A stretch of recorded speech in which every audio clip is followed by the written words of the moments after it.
नमस्कार मित्रांनो, आज आपण पाहणार आहोत टक्केवारी म्हणजेच पर्सेंटेज. 1800चे 25% म्हणजे किती, ते कसे काढायचे ते पहा.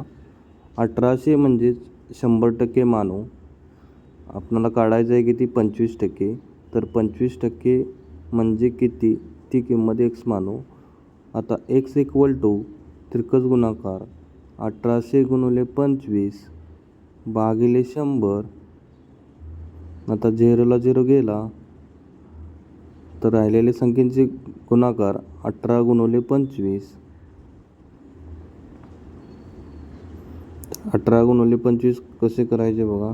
25 18 यांचा उभा गुणाकार 8 पंचे 40, 0 4 हातच्या असा तिरकस गुणाकार 8 दोन्ही 16, 5 एके 5 या सर्वांची बेरीज 20 आणि 5 25, 5 एक स्थानी 2 हातच्या. आता 2 बे के बे 2 आणि 2 4. तर आन्सर आहे 450. 1800चे 25% म्हणजे 450.